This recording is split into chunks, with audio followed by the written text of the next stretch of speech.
Assalamualaikum warahmatullahi wabarakatuh. Waalaikumsalam warahmatullahi wabarakatuh. Baiklah, sebelum kita memulai pembelajaran, marilah kita berdoa menurut agama dan kepercayaan kita masing-masing. Berdoa dimulai.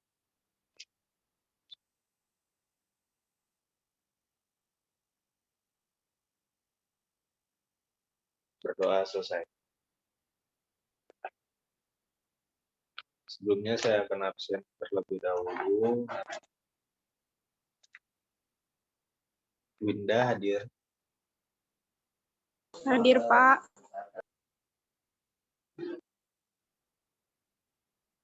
Asriani Puspita Dewi.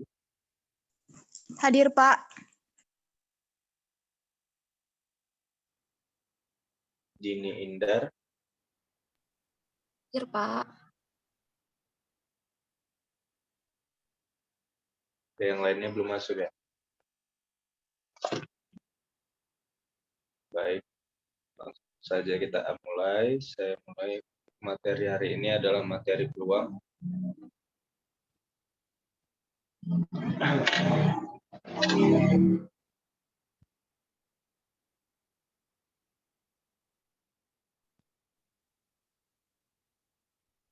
Nah,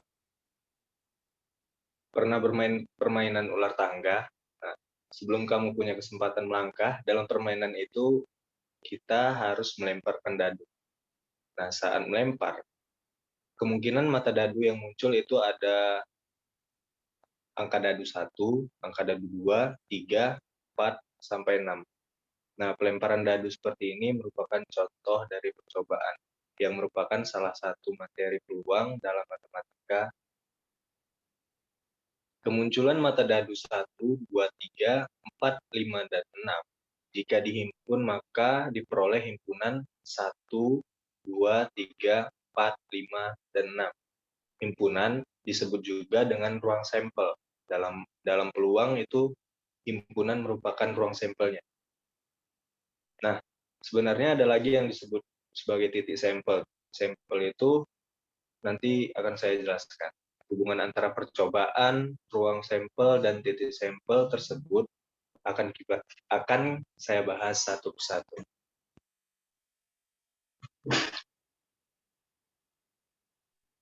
Nah, pembahasannya tentang peluang ini, yang pertama ada percobaan, peluang teoretik, ruang sampel, dan titik sampel. Nanti kita akan menggunakan rumus atau formula dari peluang teoretik ini, yaitu PA sama dengan NA per NS. Jadi itu aja intinya. Terangannya, PA itu adalah peluang, NA itu banyaknya kejadian yang diharapkan atau frekuensi, kemudian NS adalah banyaknya seluruh percobaan.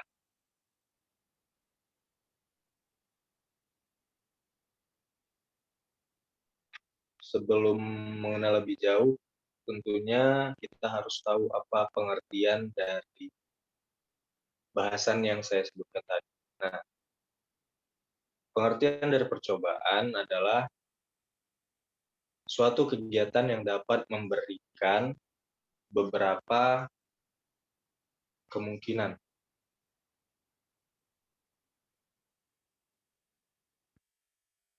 Contoh, melemparkan dadu, melemparkan koin, dan sebagainya. Kemudian ada peluang teoretik. Itu merupakan perbandingan antara frekuensi kejadian yang diharapkan terhadap frekuensi kejadian yang mungkin akan muncul. Biasanya peluang teoretik digunakan saat percobaan yang dilakukan hanya satu kali. Kemudian ada ruang sampel. Ruang sampel merupakan himpunan dari semua hasil yang mungkin pada suatu percobaan atau kejadian. Contohnya, pada pelemparan sebuah dadu, maka ruang sampelnya adalah, kan satu buah dadu itu ada 6 mata dadu. Jadi ruang sampelnya ada mata dadu 1, 2, 3, 4, dan 5, dan 6. Kemudian ada titik sampel. Titik sampel ini merupakan anggota-anggota dari ruang sampel atau kemungkinan yang muncul. Titik sampel itu, ini sampel itu ada satu ini merupakan titik sampel dari pelemparan sebuah data. Ini titik sampel. Satu adalah titik sampel, dua adalah titik sampel. Sedangkan keseluruhan ini adalah ruang sampel.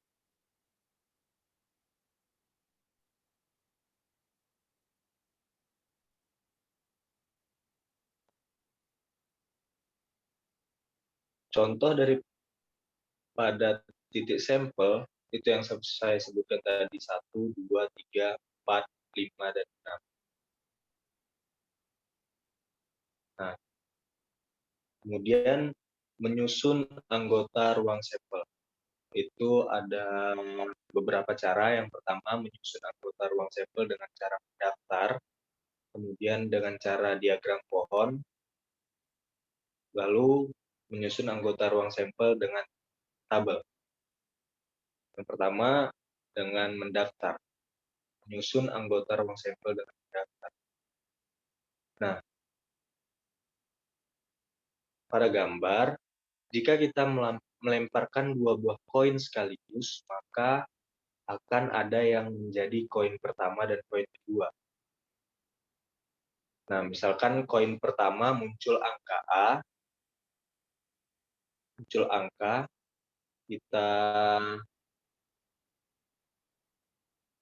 misalkan angka itu adalah A dan koin kedua muncul gambar. Kita misalkan itu dengan huruf G. Maka kejadian dari pelemparan tersebut adalah A, G.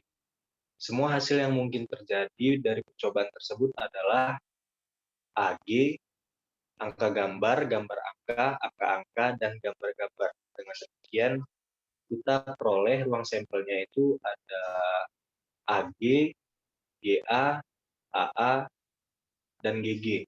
Kemudian titik sampelnya itu juga. Titik sampel itu ada angka gambar, yang kedua ada gambar angka, yang ketiga ada angka-angka, dan keempat ada gambar-gambar.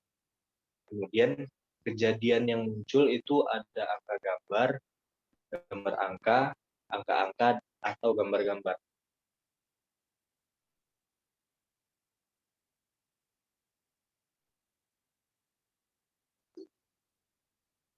Kemudian menyusun anggota ruang sampel dengan diagram pohon.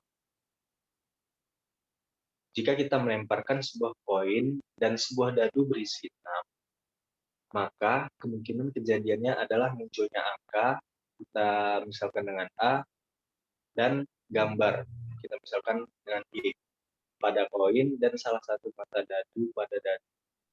Misalkan sebuah koin dianggap bagian pertama dan sebuah dadu berisi 6 bagian kedua, maka diperoleh ini merupakan diagram pohon. Jadi kita tulis dulu G, kemudian kita tulis 1 sampai 6, kemudian kita juga tulis A itu angka, peluang munculnya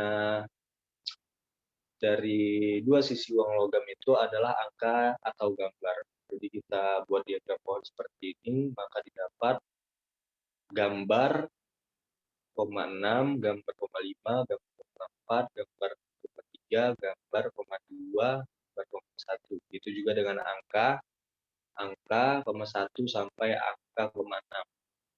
Nah, jadi ruang sampelnya ini bisa dilihat di layar.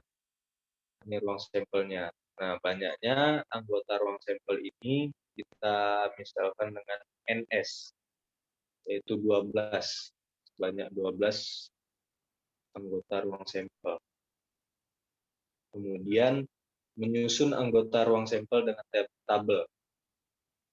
Jika kita melemparkan dua buah dadu sekaligus, maka pada masing-masing dadu akan ada 6 kemungkinan kejadian yang muncul, yaitu mata dadu 1, mata dadu 2, mata dadu 3, mata dadu 4, 5, dan mata dadu 6. Jika kita susun dalam sebuah tabel, maka didapatkan hasil berikut. Seperti ini.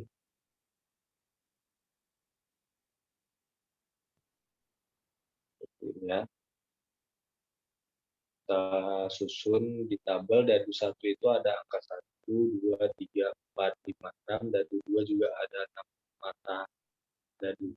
1, 2, 3, 4, 5, 6. Kemudian 1 dengan 1, maka muncul mata dadu 1,1 sampai mata dadu 6. Nah, jadi ruang sampelnya, banyak anggota ruang sampelnya ada 36. 6 kali 6, 36 ruang sampel, anggota ruang sampel. Nah, kita masuk ke contoh. Contoh ini lebih ke peluang teoretiknya, supaya kita lebih paham lagi ya. Nah, jika dua buah dadu hitam dan merah dilempar bersama-sama, peluang munculnya dadu pertama bermata 3 adalah dua buah dadu hitam dan merah. Jadi dadunya ada 2. Dadu pertama, seperti yang menyusun ruang sampel dengan tabel tadi, kita buat kayak gitu. Dadu pertama ada 6 mata dadu, 1, 2, 3, 4, 5, 6. Dan dadu kedua, kita misalkan merah, ada 6 juga mata dadunya, 1, 2, 3, 4, 5, 6.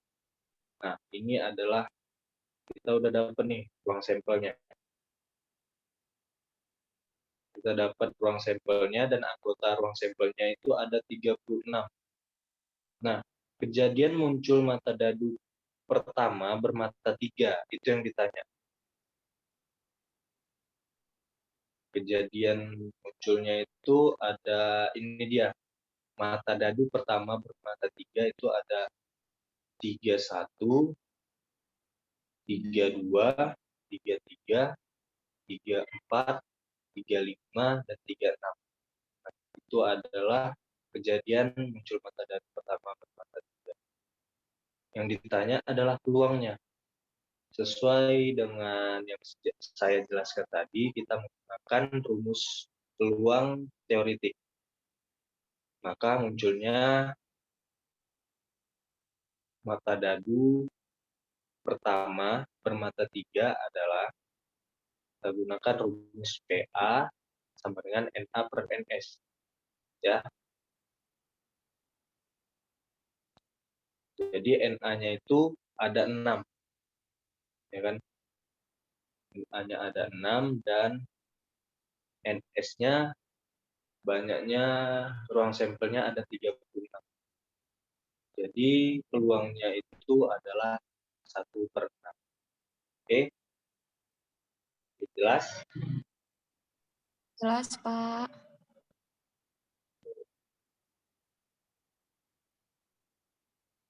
Nah, terima kasih.